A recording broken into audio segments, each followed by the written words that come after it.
the very roots of healing, of negativity and singularity, including the ultimate form of singularity, which is unconscious, to the whole state of things, pure violence without object anymore. This is the typical violence of information.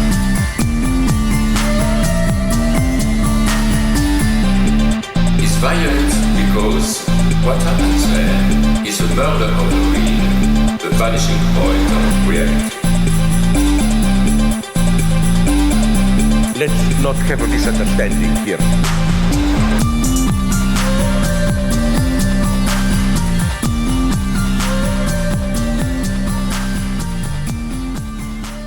Welcome to this week's edition of the Machinic Unconscious Happy Hour with Cooper Cherry and Taylor Atkins. As always, sponsored by the People's Institute for Revolutionary Semiotics. Before we introduce today's discussion, we want to mention briefly we do have a Patreon account at patreon.com/MUHH. If you're enjoying the show, consider donating $1 a month there. We are including access to our Discord server. Taylor's running reading groups there. Those have been recorded and are available for patrons. So just something to keep in mind if you're enjoying the content that we're putting out. Today, we're going to have a look at a short piece from Raymond Ruyer titled There Is No Subconscious, Embryogenesis and Memory. And Taylor, if you want to provide a little bit of background context for the piece itself, please feel free to start us off. Yeah. Okay. So I think the first thing I mentioned to you was that subconscious in the title should be translated as unconscious, right? So we've talked about that a little bit before we started recording, but yeah. So there is sure, subconscious, unconscious. I just want to make sure that like the listeners know, and you can find this essay pretty easily. It's one of the few sort of before neo-finalism and I guess now the cybernetics book and the Genesis of Living Forms. Before those books were translated, there were a variety of translations, and even in the 50s, there in English there were like you could find some reviews of Ruyer's books. So he's got obviously the translation of Ruyer is a very scattered history, and I do think we could probably see more of his books coming out in English. There's been a resurgence in France, kind of obviously distinct from, but in similar time frames as the resurgence in France with Simondon. So yeah, there is no unconscious embryogenesis and memory. This is a 25-page section from the sort of last book that he wrote, or a manuscript that he wrote that was never published. And that has finally come out in French, or I say finally, it has recently come out in French in the past, I'd say 20 years or so. And its title is roughly The Silent God and the Embryogenesis of the World. So this is from, I think, around page 54 to 74. So it's pretty early on in the book. I know part 2 of the book goes more deeply into a lot of the Gnostic stuff that we don't really get here, except maybe in we get this part 1. I think we get a little bit of his panpsychist arguments. We'll get into some of the pantheism stuff and part 2 of that book. I say we will, you know what I'm saying, in that book. So this kind of culminates, I would say, his research from the 30s to the 80s, right? It kind of, this little slice of the book gives a good sense, not only, and an overview, not only of some of the themes, like, for example, that we covered in the neo-finalism book, but it's a nice snapshot, if you will, a nice slice of his thinking, and contains several of his themes.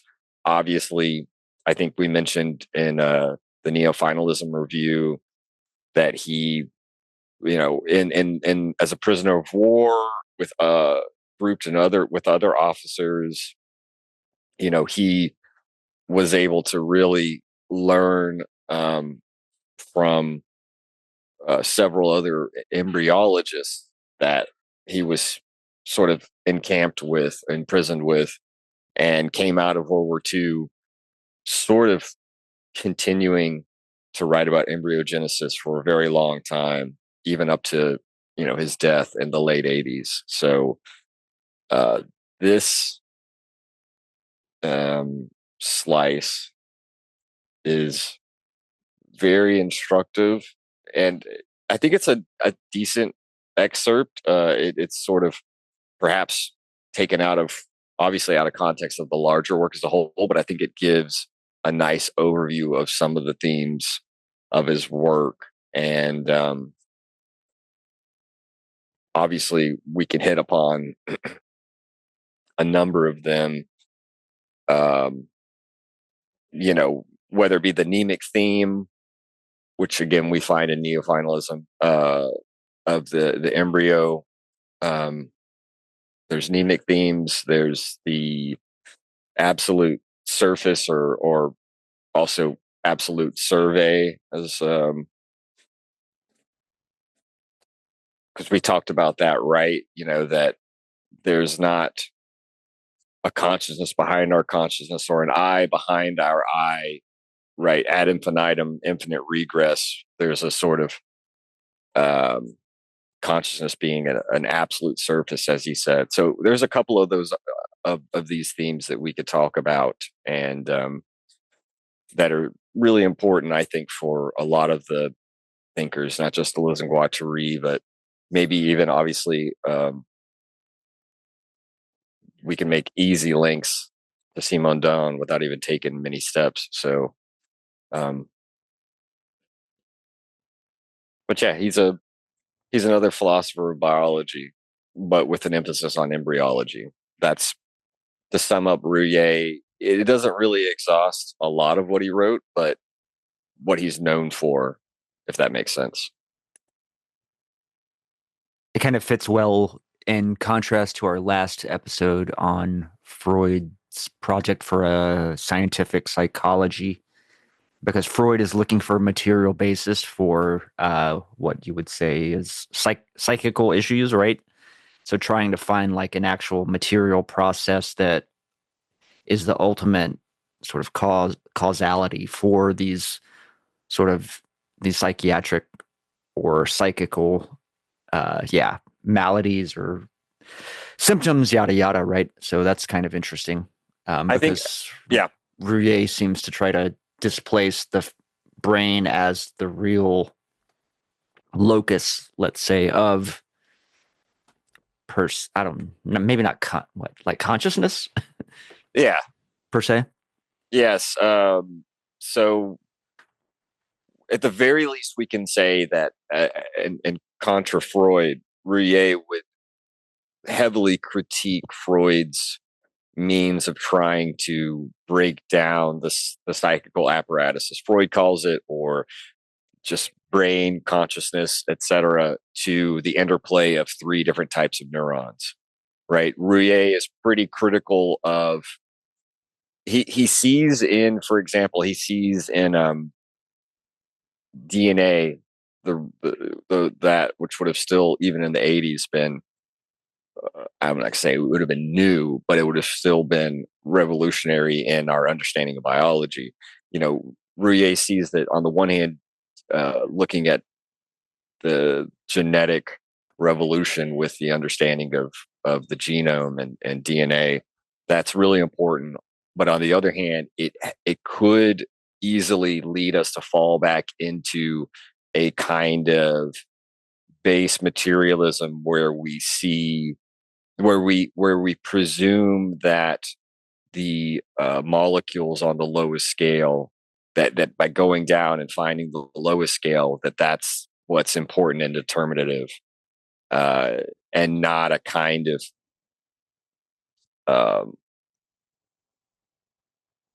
importance on all scales, right? So this is his critique of like reducing the biology of organisms down to chemical interactions, right? To a kind of base chemistry. He Yeah. critiques that here.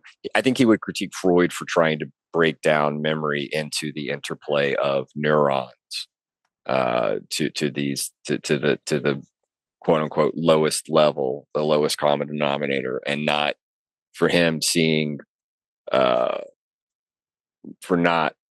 forgetting the kind of scalar aspect and dynamism and dimensions of memory, for example. That would also kind of go back to Simone Doan. Not the last part you said, but like I think going to the like these constitutive like the basically like the individuated physical Yes. processes, like the neurons. So that would be kind of starting at the individual and trying to trace it back, right? I feel like Exactly. you've mentioned this critique or this aspect of Simone Doan's thought in a couple of episodes. Yeah, and in your notes you broke it down fairly well, I think, which would be trying to start with the actual, right, individuated, differentiated beings. It would be like for Simon or for Ruyer, he might put it in it to follow your suggestion.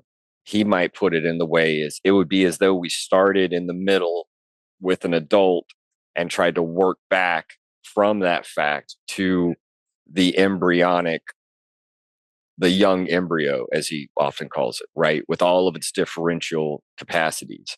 For Rie, one would never be able to logically work back to that basis. So I think that would be for Rie, he would say to Freud, isn't it more interesting instead of starting with these constituted particles, these neurons, isn't it wouldn't it be more fruitful to seek the virtual field of potentiality from which something like a psychical apparatus comes out, including the neurons. So starting with individuated bodies or individuals to work back to a principle of individuation is only going to ever lead us into all kinds of confusions. Yeah, I mean, you can maybe even extend that critique directly with respect to, I mean, I guess we're already kind of there as far as this critique of Freud, but like taking the individuated beings, psychical processes and symptomatology, etc., and trying to extract backwards to to a like more general type of ontological unconscious, right? I don't know. Maybe that's a little bit of a leap. Well, it's imprecise language about it, but do you see what I'm saying?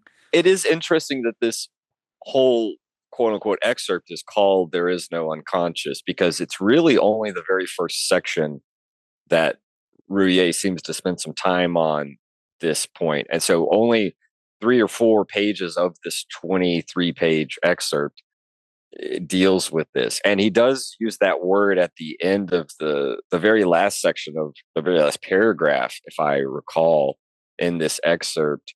The translator actually uses it's the same word in French, but he actually uses the word unconscious. Let me look and see if I'm right where this is great. Yeah.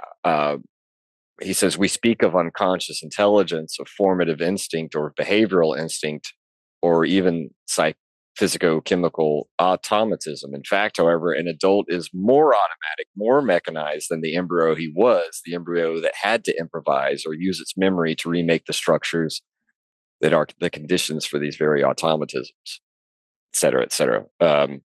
Which is kind of Ruyer's view, which is why, for Ruyer, he wants to think about adult humans as sort of an embryo in the future, rather than thinking of how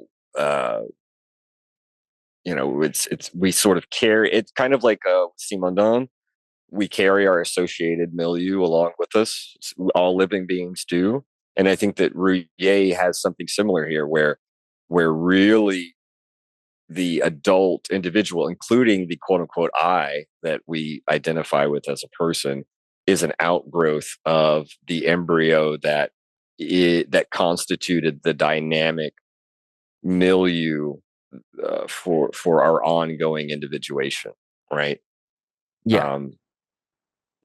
I mean, maybe to back up and get a little bit into the history of philosophy stuff with like it is kind of funny that think about the cliche of everything in philosophy is just a footnote to Plato, but I think that certainly goes to like the forms and so forth, right? As far as methodologically speaking, what would that be? Is that like is that inductive reasoning or something? As far as because right, just to maybe bring that home a little bit, the ideal, we observe a whatever being or form. We observe the expression of a form in the world, right? And then trying to go start with that individuated form and work back to the transcendent form of whatever, the classic example of horse, for example, right? If that makes sense as far as the reasoning is concerned with respect to the process of individuation, where really wholes are expressing themselves through individuation, and they're not being a predetermined. It is not prescribed. Well, what's another way to say it? Like it's determination in the last instance. Maybe I'm being a little bit cavalier with that way of describing it, but as far as I mean, it's an interesting use of Larawellian language here, and I'm not. I'm just thinking in terms of it. radical immanence, right? Because there is certain, right? It's not there's no even in DNA. He's saying, right, the embryo. There's no predetermined way for things to actualize themselves. There's no schema per se. That's not to say that there isn't some form of a determination. Like this is the tricky part, and I think it's hard to find the best language for it. And for Ruyer, and this is evident in neo-finalism, right? So he's trying to articulate the idea that there are ends, there are, if you will, purpose-oriented finalities, but that at the same time, not everything is predetermined in advance. So this is the tightrope he has to walk and this is why he also evokes Platonic ideas that exist sort of outside space and time and a transcendence where the form or the eidos or the idea is the realist thing, and everything else is copies of that model. Obviously, Deleuze is struggling against this in his own way in the 60s with the notion of simulacrum, which we also find in Plato, right? Which would not have a model and would not be a copy, would be sort of anarchic. And obviously, Deleuze uses that to overturn Platonism in one way. I think for Ruyer, the tightrope he's trying to walk is how is it that embryos play out, if you will, a mnemic theme, almost like in a way that there are variations on a theme in jazz improvisation, right? There's a sense in which there is an improvisation, and we can see that, and his examples are grafting embryos together in order to they have a theme that they play out, and thus they have a memory that they play out, if you will. That's why it's mnemic, right? But at the same time, there can be they can be through these experiments shown to have a certain plasticity in depending on where they're localized in the graphs. And so I think that for him, he's trying to articulate, and this is where I think he may be less convincing, but he is interested in saying no, the mnemic theme and these potentials that are played out in these memories of the species or whatnot, they exist in space. Now, obviously, that's one of the interesting aspects of DNA and genetics on that level. But I think that for him too, this is not for him. I think that we have to see what he calls primary consciousness on all the levels of the of individuation, and not just at the smallest levels like the DNA molecules. So yeah, I guess that's a couple of things all at once. It's I guess for him, it's kind of, I mean, this is, for example, on page 41, but quote unquote, invoking a theme outside space is magic. And he says, perhaps, but magic for magic, the appearance of a form having a microchemical meaning in which each point is blind with regard to the others would also be magic. So I think that that's too kind of saying, like, look, you know, there's a similar problem if we go to the extreme of isolating down to the interplay of the smallest molecules. So there is a sense in which, this is what he was calling throughout signalization or intersignaling, right? Where there's a kind of secondary means by which the primary consciousness of whether it be cells or then tissues or muscles or organs, all are playing out these themes. And for him, this is not an unconscious automatism. This is, the example he gives is like the craftsman absorbed in his work. The almost to the point of identifying with the work, right? So I think that gets us back to the very start of the essay and this notion of absolute surface, where for him, consciousness is not sort of extended out. It is imminent, to use your language earlier, right? It's not a series of points, right? It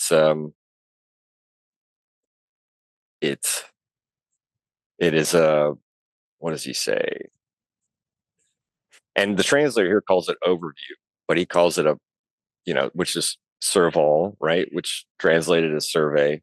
It's this paradoxical overview, paradoxical for us, is the unicellular entity of the young embryo is not a point or a series of points, but a delocalized form that is quote unquote seen, but is not seen. Again, that's the nature of the absolute surface. There's not another eye behind our eye that sees our absolute surface, and then we can imagine another eye behind that eye, seeing that surface ad infinitum. It's all sort of co-present and simultaneous. So one thing I latched onto is you kind of mentioned, going back to the embryo discussion, you mentioned like you didn't use this language, but you almost were. I was thinking about the partial objects, right? Because I think the example I've frequently used is like the anus, right? Like the anus is partial to shitting, but it can be used for other activities, right? You can have anal sex, right? So while the anus is partial to shitting, that's not the only potential function or utility or something like that it could offer. Yeah, it could be a container. Right. Yeah. There you go. Right. I mean, that's part of what we talked about in the neo-finalism review, where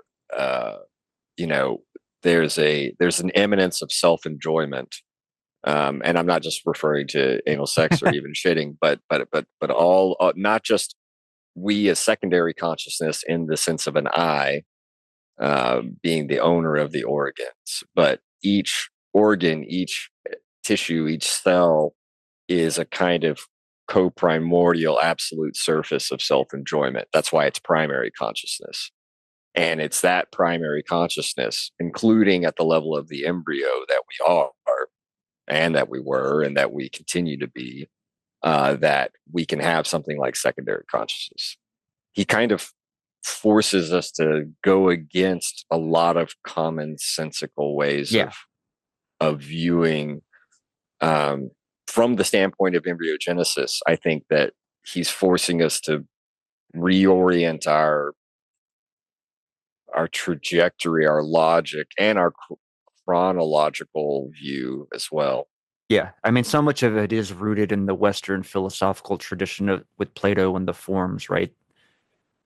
As far as the hylomorphic model or schema or what have you, right? Well, with Plato and the forms, you have the archetypical or archetypal model, which I mentioned, right? The realist thing would be the form of the horse or the form of the shuttle, and the inventor or the craftsman looks to the form that's within his, so to speak. For Plato, to a certain extent, there is a mnemic theme insofar as for him, except these themes exist outside space and time, and it's because our soul, wandered up and conversed with the forms before our physical birth, that we reminisce back to that time. It's a pure ideality. Oh, It's the realist you got thing. real chopped up or Oh, garbled. You might want to I got real.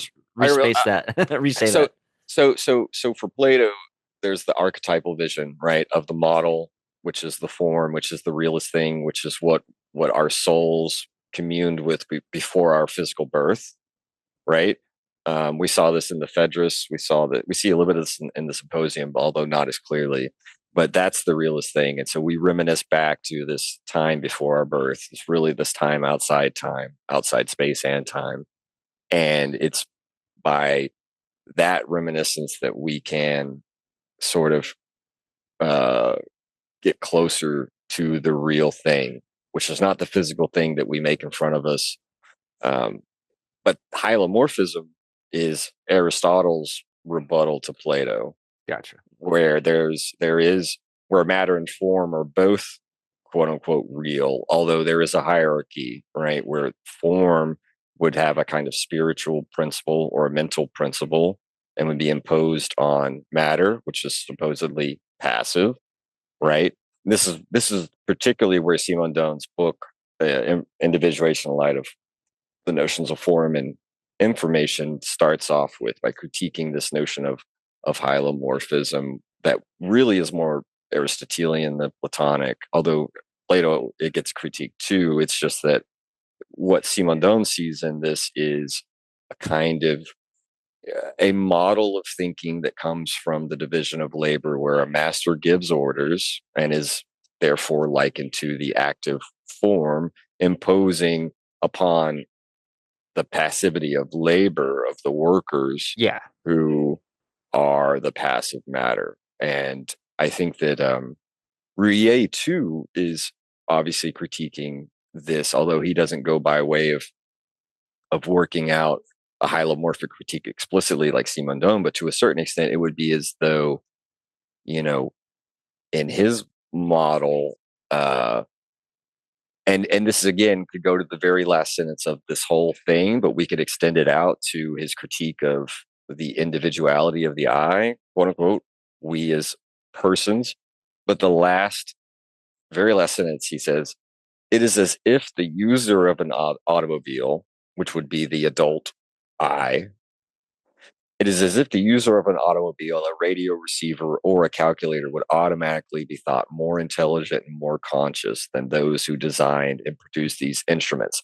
So he's saying, look, we think as adults with a formed brain, using our intelligence and language, that we are somehow using our organs.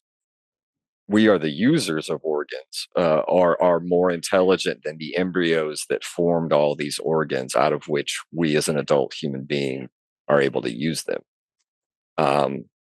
This is very much easily, I think, best brought into line with some of the early portions of Anti-Oedipus, where, as we've talked about, the subject is a residue of a kind of sweep of circles of intensities and virtual fields.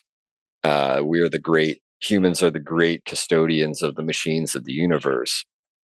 As long as we understand, as we do, designing machines are not merely technical machines, but also that we ourselves are composed of a variety of quote unquote machines.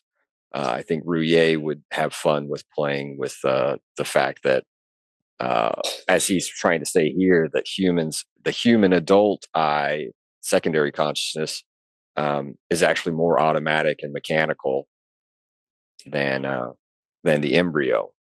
The embryo would be like the true engineers, and we ourselves are merely consumers. We're just users of the products of the embryo. Yeah, it goes back to like maybe reduction of Spinoza as far as the modes of expression, right? Right, we're just the modes of expression of substance. Which substance would be like the embryo milieu or what have you, right? Yeah.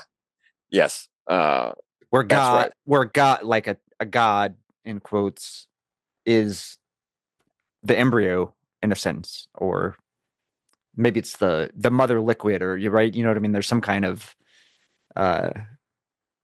relationship like that where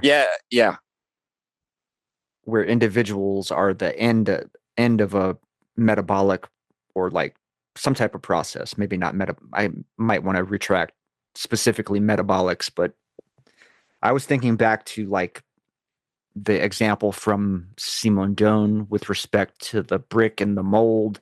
Because one thing that's missing, I think, perhaps the missing component in the Platonic or the hylomorphic scheme as well, is like the relation aspect, the relationality between, because in a process of becoming, there you have to consider the whole process instead of, like we've said multiple times in just this episode, starting at the end of with the individuated being, right? Like you can't do that because that ignores the feedback loops or the communication, the data processing, so to speak, that occurs in the process of becoming. So like the brick in the mold, the brick itself, the clay, right? It exerts a force back on the mold. Am I right? Yes. So that's that example. That's internal resonance. That's the concept that Simondon would use for what you described as the feedback loops. I mean, there's a kind of internal I mean, he doesn't use that language, but isn't that one of these kind of Ruyerian concepts? I forget what that's not the language. That's not the language he would use. But I think that I'm trying to figure out where I would locate it in. Well, he's here. I have this little note here about critiquing digital models, suggesting that an embryo realizes its form through an internal, non-local resonance. So it'd be the absolute survey. Yeah, versus. The interesting thing is the way that Simondon understands internal resonance is the establishment of a communication of forces between two different orders of magnitude.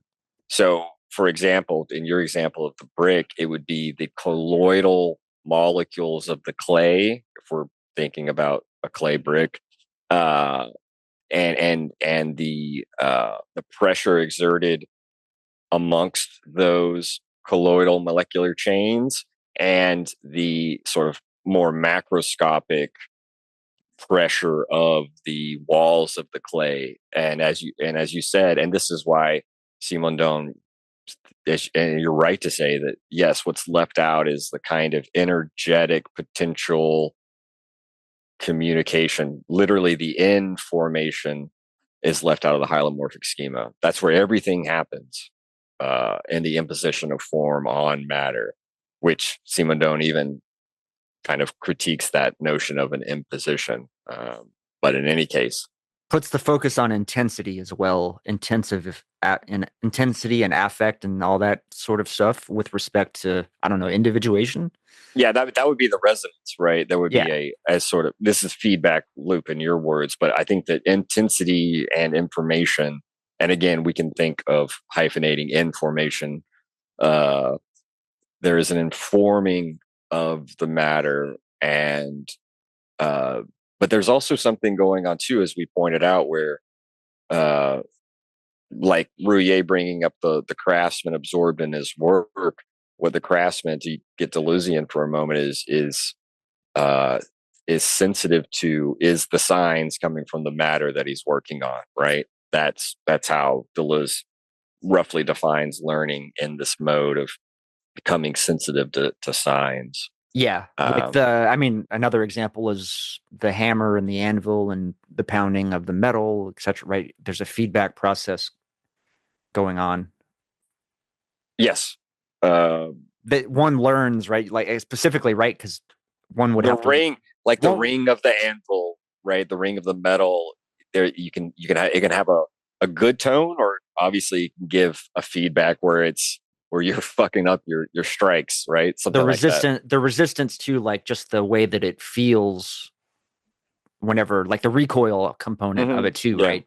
Mhm. Which would be influenced by the density of the steel or whatever metal you're hammering. Maybe the heat of the metal, etc. Right? Right, because there's like a difference in feedback with respect to, let's say you smash a block of clay versus a block of tin versus a block of copper versus a block of steel, yada yada, iron, lead, different intensive properties between that activity, the sensuous activity. Yeah, it is interesting that you bring this up because to a certain extent, the act of metallurgy or blacksmithing even takes the model of the clay and the brick and takes it even a step further, right? Because obviously there is already a molding going on with the various metals, like melting down an iron ingot in order to fill a certain cast to then be worked on. But yeah, I do think that where we would find internal resonance, we would probably, again, Ruyer and Ruyer's ideas, it would probably be the internal resonance of the embryo undifferentiated, the quote unquote young embryo as he calls it, and then the various means by which it plays out its mnemic theme on its own matter, right? And that would be the instituting of a certain resonance between the theme to be worked out, as he gives the example of, as though the embryo itself were a lecturer in a lecture hall saying, I'm about to form Like hands Professor and organs. Challenger. Yeah. Well, but he gives the example of the embryo as though it were carrying out these verbal dictations saying, I am about to form this organ and that organ. And so carrying out the mnemic themes has a certain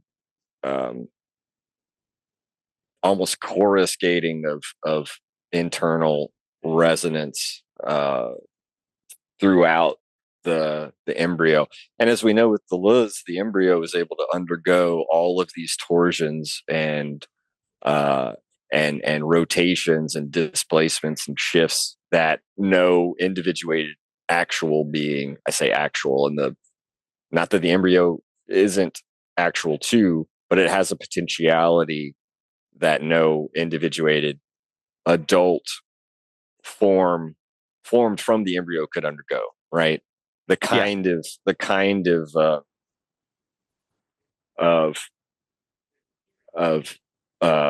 activity that the embryo can perform on itself in order to form the adult that it will become is impossible for that adult to undergo.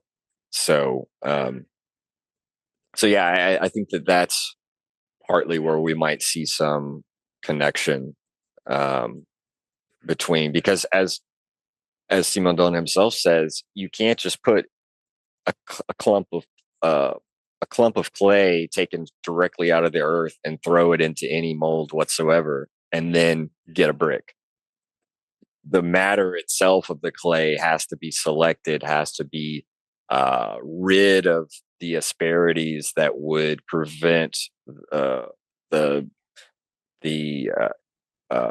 prevent, like, for example, air pockets from forming. The clay itself has to be kneaded and worked in order for the colloidal properties to best be suited to forming into a brick that wouldn't crack or have fissures and fragments.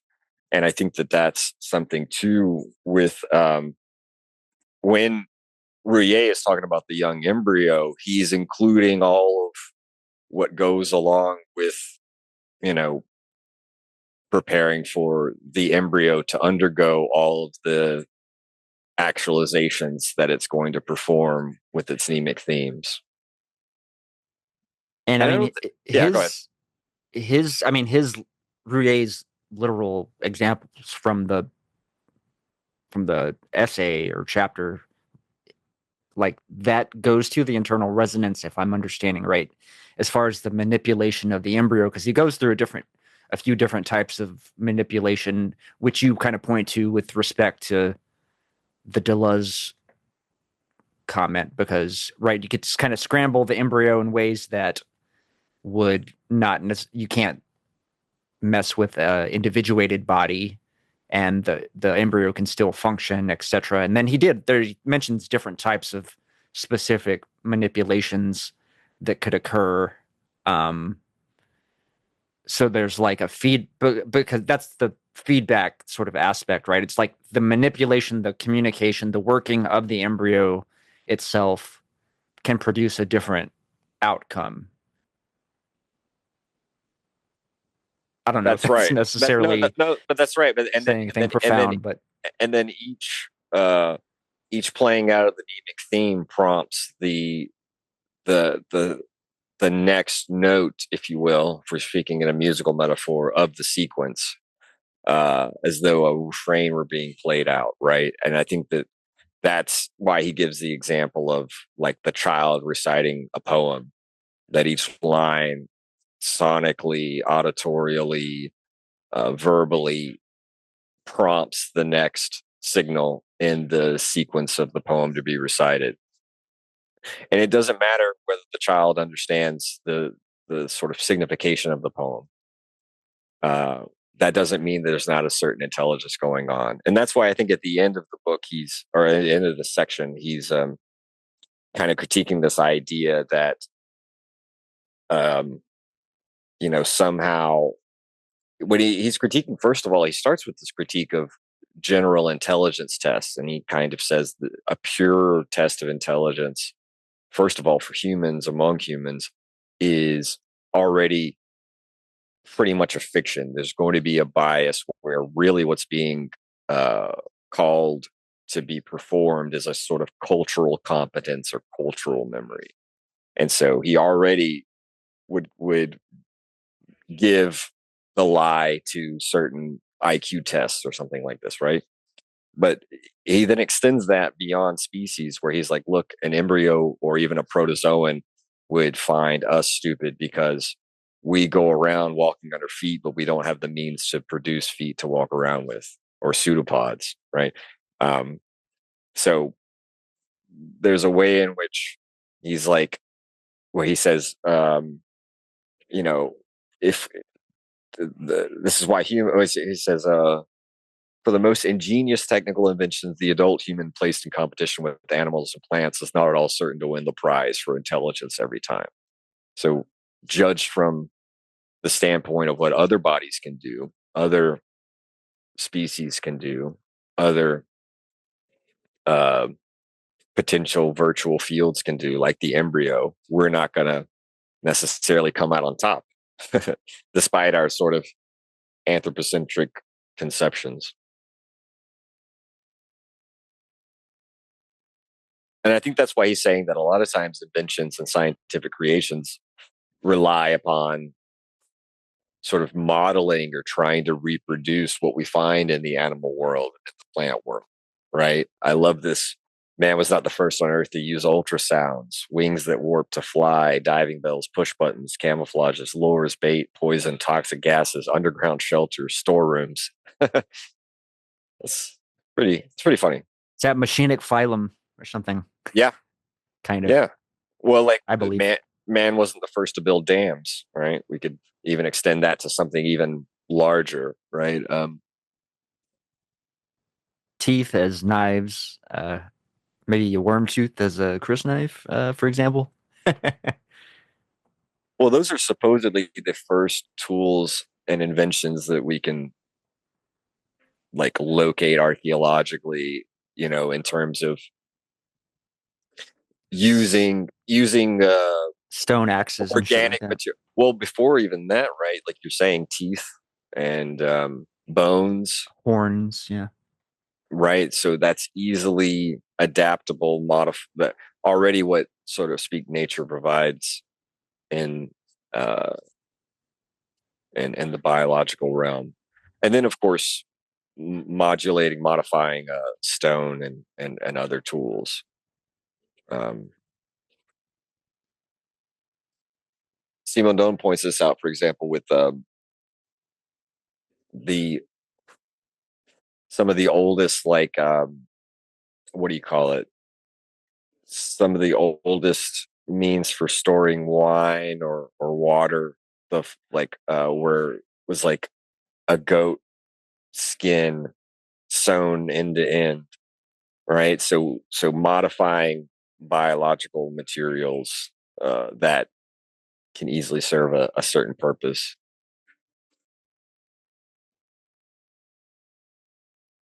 I think that, I mean, the absolute survey shit is super interesting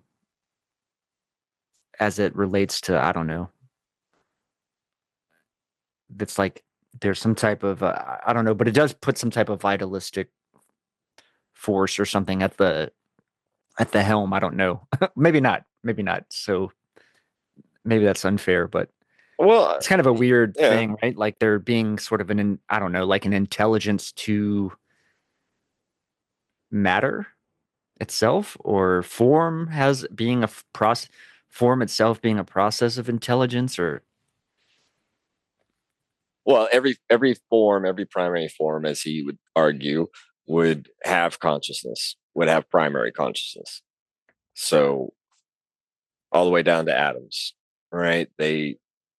They're they're not just inert pieces of matter for Rie. So I do think you're right to point to a certain vitalism and a certain psychism, panpsychism, if you want to call it that. Although, as we know from our discussion of neofinalism, he would just want to see in certain aggregates the lack of consciousness. They would be secondary in the same way that our our ego is secondary to the primary consciousness of, let's say, the self-differentiating embryo that forms the condition of possibility for us to have an adult mind, an adult brain.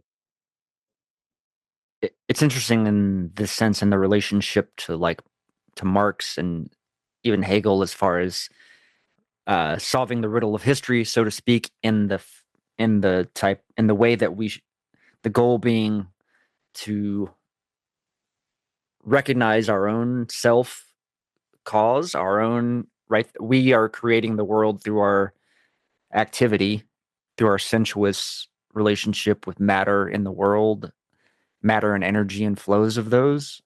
Um, Becoming aware and being able to direct history, our own history, rather than it being what I think we commonly do, accept this kind of notion of a kind of stupid um, form of evolution. That Rie is really against that form of evolution being a kind of a stupid process.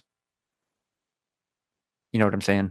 Yeah, this is somewhat where, even if Rie usually seems to be critical of Bergson, and he is specifically in um, how the brain functions, right? He pushes back against the sort of imagistic um, view that Bergson has of the mind. But where he does sort of coincide with Bergson, right, is, for example, on the level of evolution.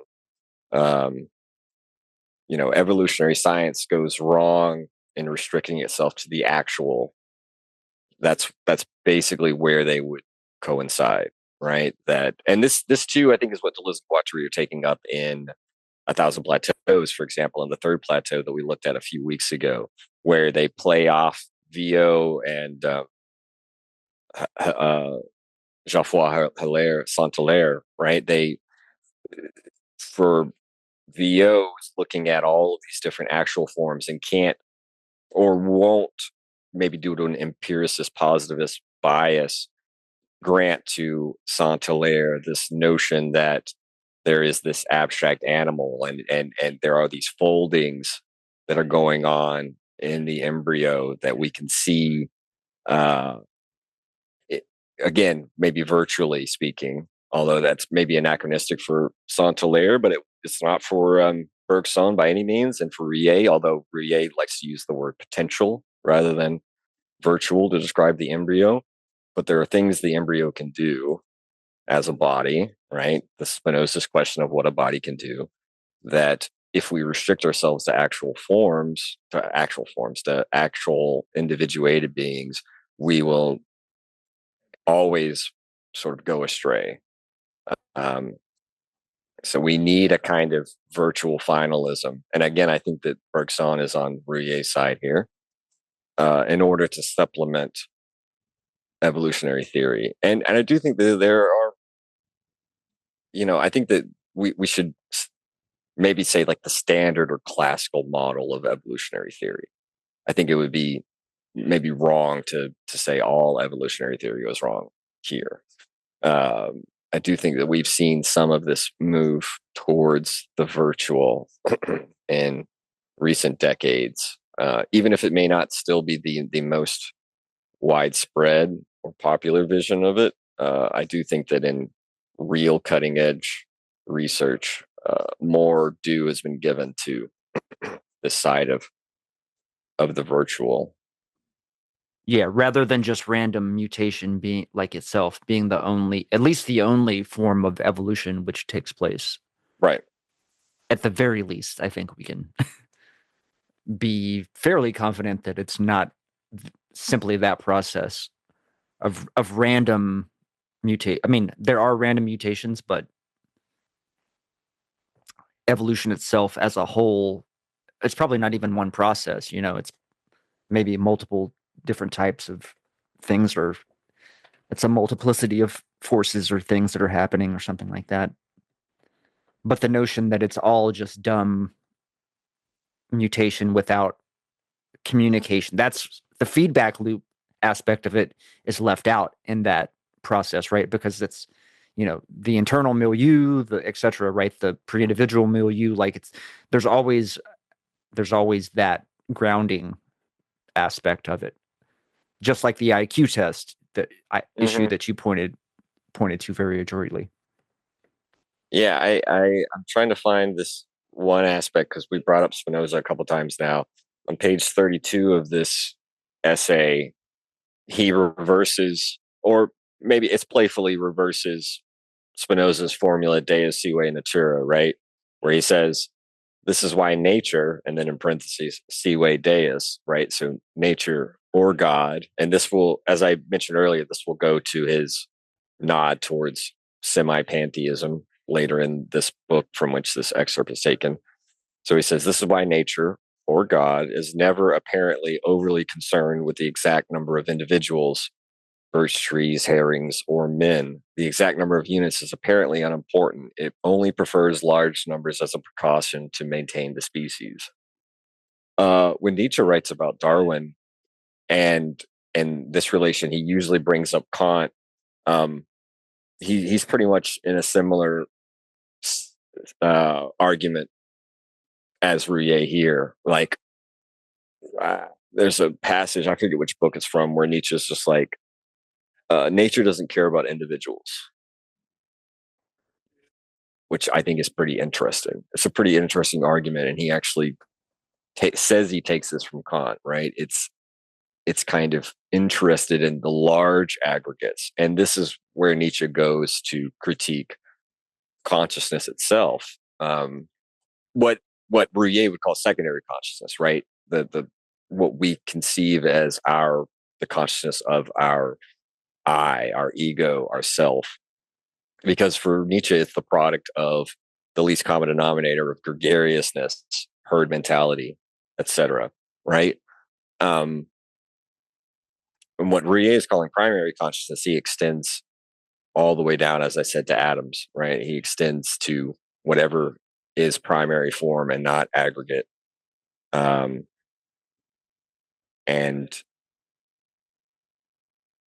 because I'm just looking at neofinalism, page 86. Every being, every center of activity is its own subject and possesses itself. Every being that is not an aggregate, every quote unquote organic being in the broad sense in which Whitehead uses this term, which also includes the individualities of physics and chemistry, is a form that is directly self possession, quote unquote, for itself, as well as quote unquote in itself. So, I mean, this is a pretty radical view, and why Ruyer minces no words in this essay, saying very early on, as I texted you the other day, even if, how does he go? Something like, even if subjective idealism is false, panpsychism is true. He says something like that. Pretty. So, but I do think we need to understand mind or psyche or spirit, in the sense in which he's using it, primary consciousness, in the way that he is laid out. Otherwise, if we apply secondary consciousness to primary forms, as he's saying, then I think that we're going to obviously run into a conundrum, and we're going to be using our own idea of how we are as conscious subjects, and then misapprehend what he's going for, right? I think this is the same way, perhaps, why he's saying there's no unconscious. It's precisely not that the embryo is unconscious or has a sort of unconscious store of these mnemic themes, as it's precisely in its activation of the mnemic themes that it's precisely conscious in a very primary way. But again, not necessarily conscious in the sense in which we think of our consciousness. Again, our secondary consciousness. So he really reverses what might be commonsensical, that if we were to metaphorically ascribe consciousness to the embryo, it would be as though the embryo were able to existed in a world like we do, and is sort of making a decision as though it is reflecting to itself. I think we really have to get closer to something like a pre-reflective cogito, to use Sartre's term, right? Just as there's no survey of the absolute survey. It's precisely absolute because there's nothing sort of outside of it surveying it. It's fully immersed and immanent in what it's doing without any sort of reflection. In medias res of the process of becoming, or something like that. Yeah. And here's a great, this is early on in the essay, or the excerpt, page 27. He says, let's see, let me see if this will make sense. No, wait, I'm trying to think about where I would want to read. No, that's probably going to be obscure. I'm sorry. Okay, I'll say this on page 26, and maybe this sets us up a little bit. The mathematician needs a blackboard or a sheet of paper, but mathematics is not a byproduct of a blackboard or a sheet of paper. Likewise, our adult consciousness, perceptive and manipulating, needs a cerebral cortex, but consciousness is not the byproduct of the brain. On the contrary, it is the primary consciousness inherent in every organic form that alone makes it possible for the brain, quote unquote, to be conscious of external forms projected on it. Yeah. Yeah. We can't be a brain in a vat, because it's again, the feedback of the other organs or whatever. Goes back to the other examples we gave with respect to artisans and the bricklaying and all that, right? Like there's a feedback component that can only be acquired in the process of movement, and the process of becoming, within the context of the milieu or the pre-individual, or like the greater whole, through this process of individuation. So moving forward with this blackboard thing, right? So He says consciousness, all consciousness, biological, embryonic, or cortical biological, can thus be analyzed in two elements: a quote unquote blackboard as an absolute surface or a competent area before an evocative induction, and a theme evoked or evocable, a mnemic theme or problem theme arriving from a region quote unquote perpendicular to this blackboard.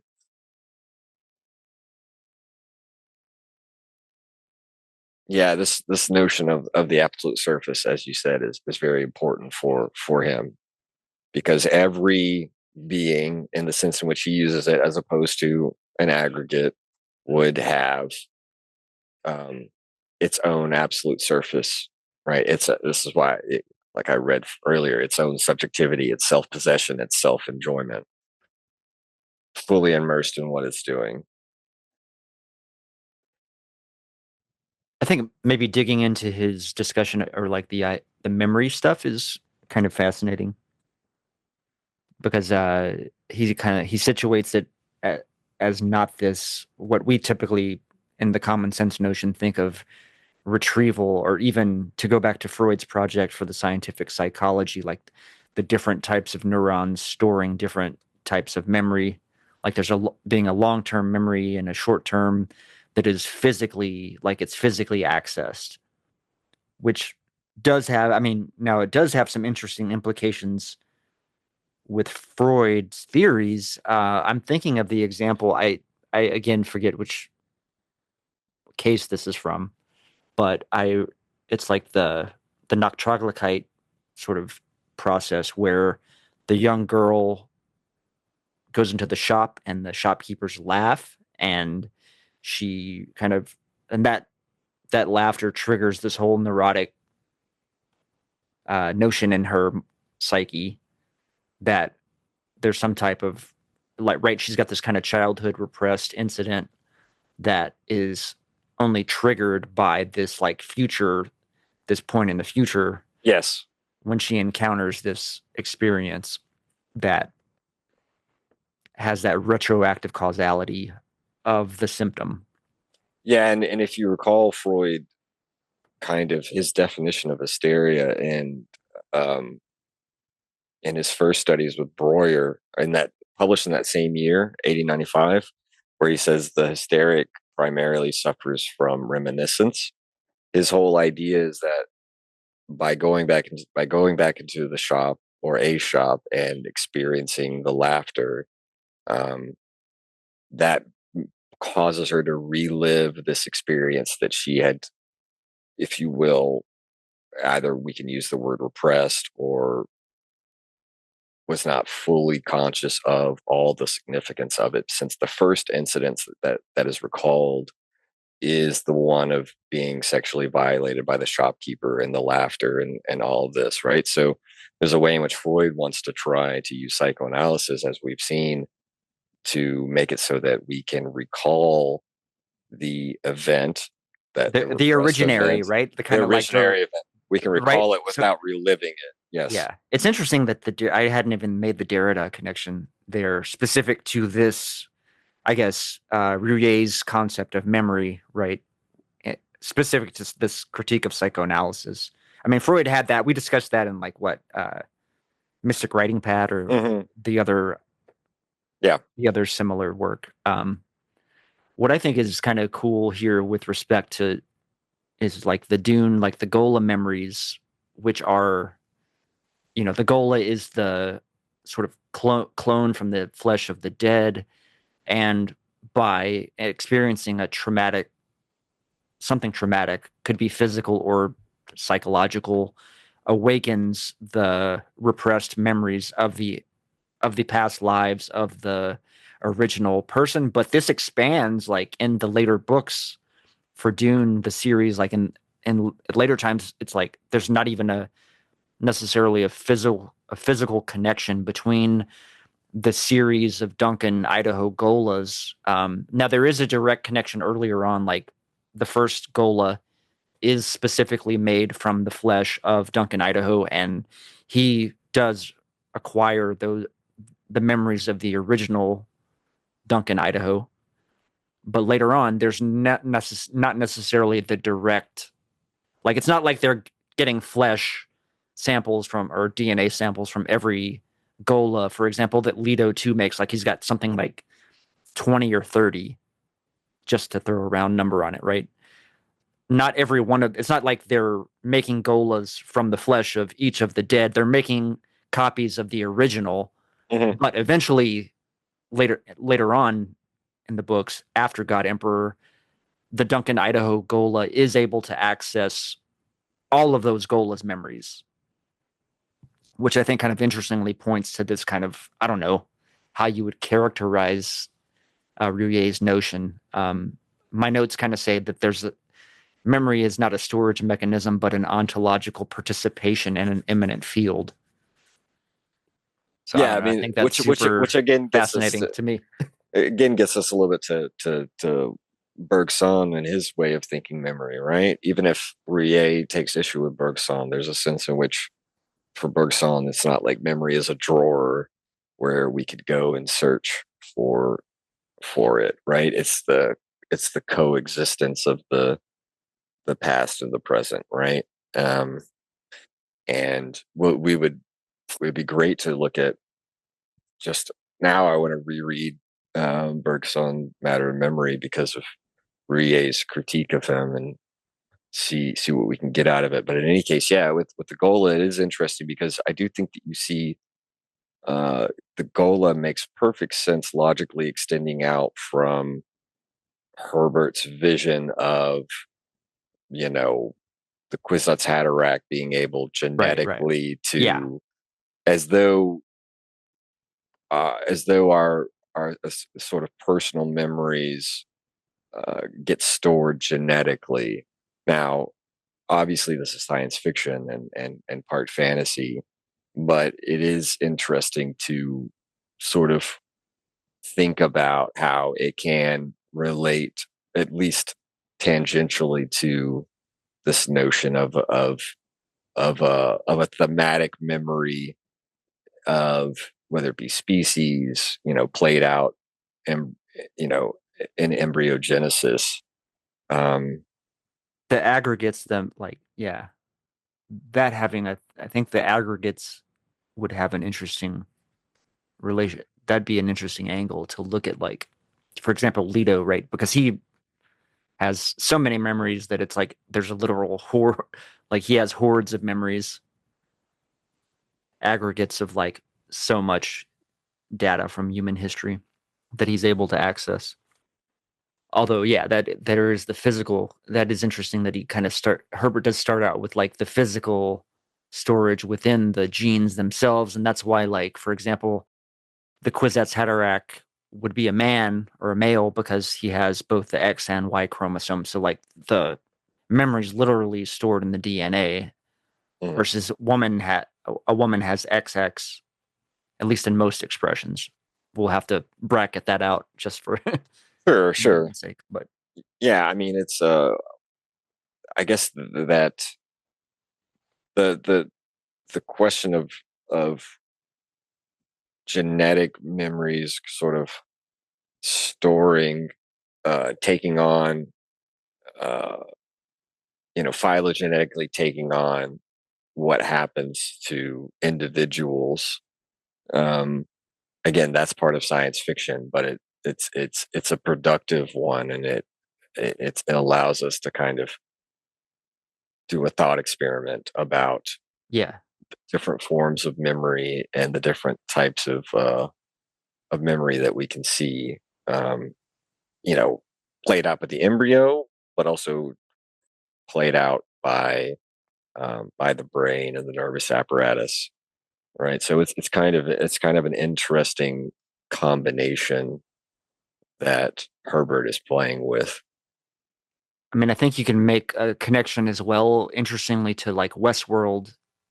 And I think, to me, this notion of like the individual as a like a substrate for the process of memory Mm-hmm. or Mm-hmm. something like that, because to give an example from Westworld to make that more distinct would be like Dolores. I think she implants her memories or her consciousness into multiple bodies at different, right? I think they even eventually Mhm. like there's an antagonism between two of the different form, like whatever hosts that have Dolores's consciousness within them. Right. No, that's good. I hadn't thought about that.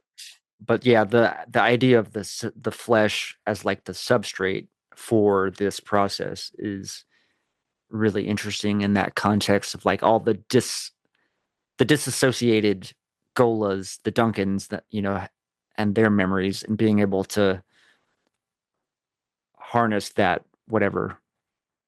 I might cut that out actually, but I kind of rambling there. No, I mean, kind of whatever you like, but I think it's interesting, and yeah, it would be as though the gola is formed from. I mean, you say it's formed from DNA or it's from flesh, but it's as though there were a Duncan embryo that Kinda, yeah. that could be uh, as though there were a species of Duncans that the embryos would be able to replicate, Right, right. Yeah, and that's in that interesting. replication, the adult gola would not just the embryo would know how to make a Duncan, but would know how to make a Duncan that would be able to have all the memories that the prior Duncan had, as though it had hands and feet and eyes like any other organ.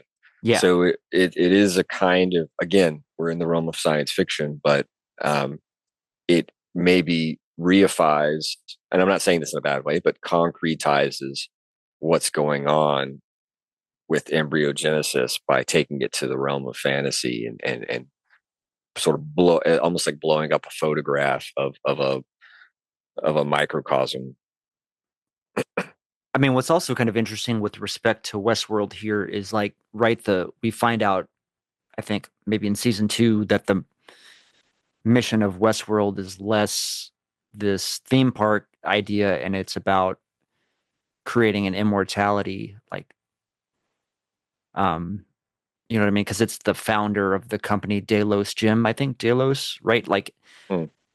if you recall the scenes where Ed Harris is like meeting him over and over again, and he's doing that kind of fidelity test, and like it keeps like it's failing and failing. They can't really get to that final stage of actually kind of, well, I don't know if reproducing, like the transfer, the like they continually fail at this process of replicating the original Delos or whomever.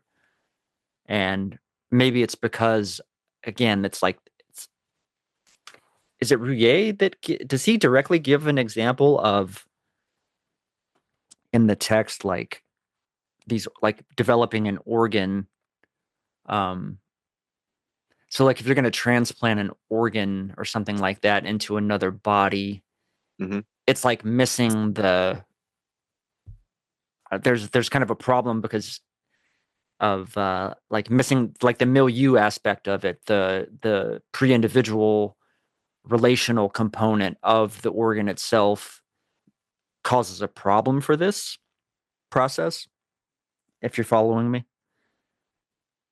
in the Um, sense that um like the body rejecting an organ transplant or something. If we could replicate an organ, would it be able to be successfully integrated into a body yeah,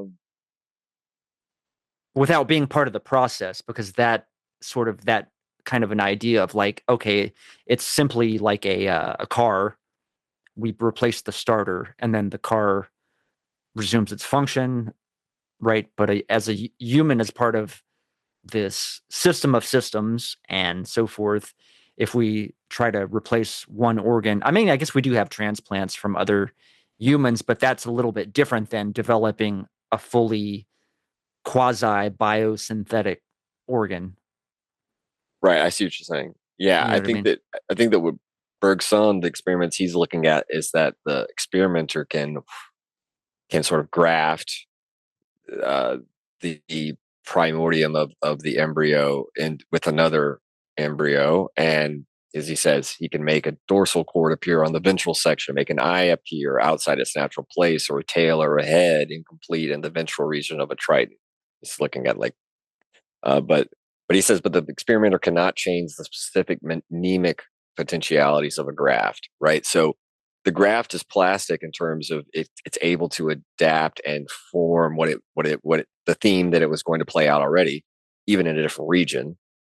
But the theme itself, the experimenter, at least as far as we know, and this kind of gets to your question, as far as we know, and maybe there are cutting edge research that defies this and has moved beyond this, but when Ruyer's writing, and I assume still today, but we'll see, I don't know. But the mnemic theme to be played out by that embryo, we, at least science fiction, we can imagine, but we haven't yet been able to do that, right? So so I think that goes to your question about, I mean, I would assume there are ways of making various tissues and organs, but perhaps that's still on the cutting edge. Yeah.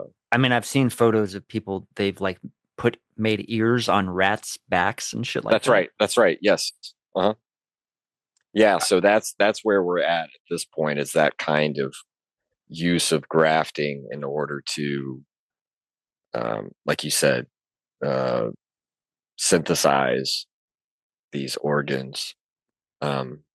Maybe the interesting thing too is in the reverse or quasi reverse with respect to something like stem cells, right? Because stem cells aren't differentiated, and so they can be utilized because, like, so in that sense, right, like the relational component is successfully negated because the stem cells are similar to the embryo, right? They're like undifferentiated potential.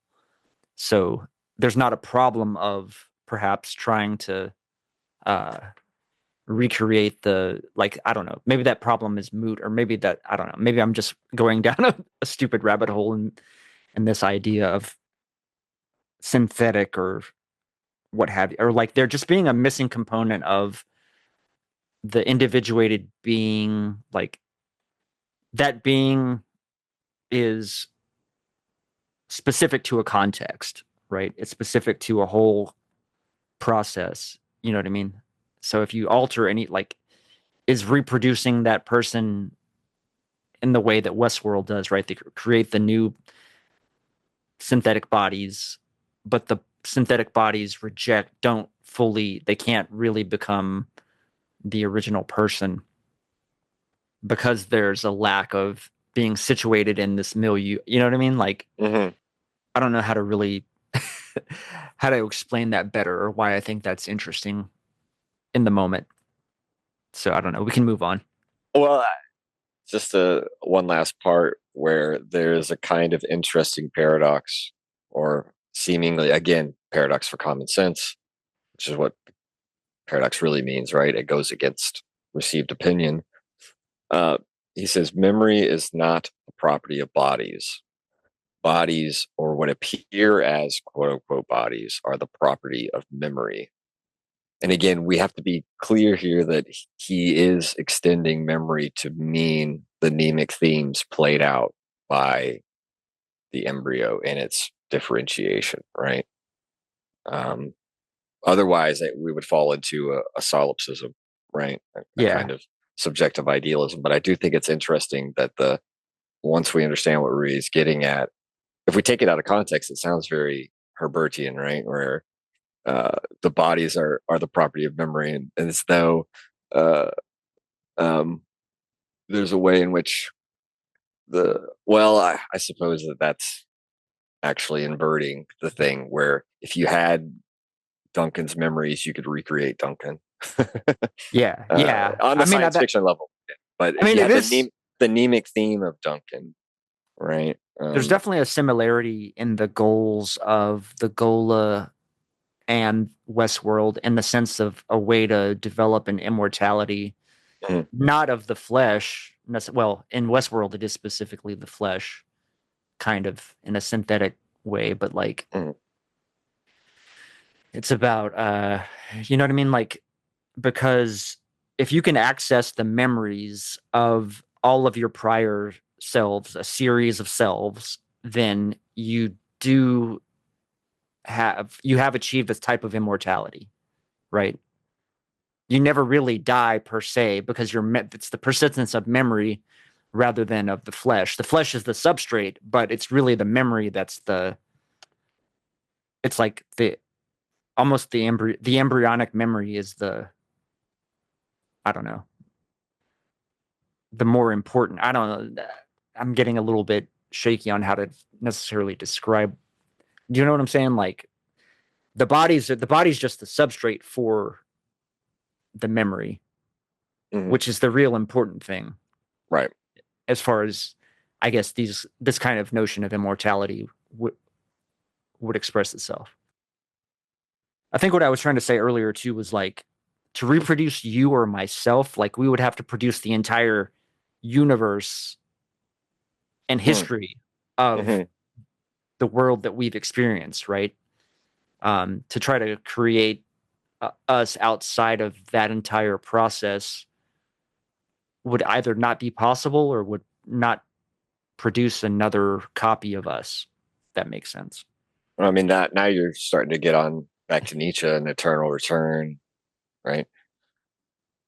You know, it's precisely affirming life for Nietzsche, where you have to affirm everything that came along with it. Those heights of joy that one experiences, you've got to affirm everything that made that possible, including what we might want to do away with, right? So yeah, there's I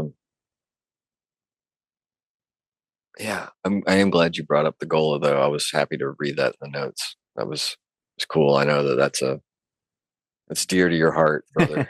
I don't know. I brought that up whenever we discussed either Bergsonism or creative evolution, I think, too. Yeah, I think you did bring up Dune when we had Ben on to talk about that creative too, for evolution. sure. Well, it's just interesting, the parallels between this notion of a non-physical storage-based mode of memory and how that corresponds to this weird, sci-fi book that was written in the 60s, 70s, and 80s. I guess if we wanted to, I have an outro for us. I can read that epigraph, which might be intriguing. As I told you, it's from the very last paragraph of his unpublished work, so that comes about 250 pages later than what we read for today. It is a banger. He says, "The world is God multiplied into nature. Pantheism is true, or rather semi-pantheism. For beyond God, nature, there remains a part of God, not naturalized, unobservable. God is not holy or merciful. He is not philanthropic, and human rights are unimportant to him. Instinctive social embryogeneses are often radically halted by pure, quite simplistic reason. Man will have to learn to understand that reason uncorrected by instinct is something as dangerous as instinct uncorrected by reason." Again, it has a Bergsonian ring to it, where I told you about instinct without intellect is blind, right? But intellect without instinct is sort of aimless, if you will, right? It's not going to be able to pose problems to solve. In a certain way, solution and problems are kind of subdivided for Bergson between intellect as formulating solutions and instinct formulating problems. So there's something similar there going on with Ruyer saying reason needs to be corrected by instinct just as much as the other way around. But maybe we can leave off there and get back to preparing for having Tim on next week talking about chaosmosis. That'll wrap up this week's discussion on the Machinic Unconscious Happy Hour. See y'all next week. The very roots of evil, of negativity and singularity, including the ultimate form of singularity, which is unconscious. The whole state of things, the pure bias without object anymore. This This is the typical violence of information.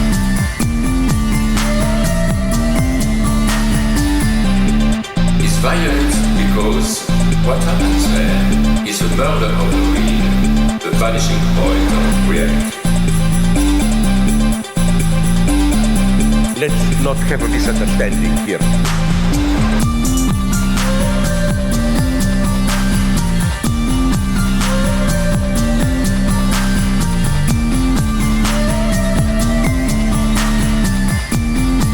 What I meant is the following.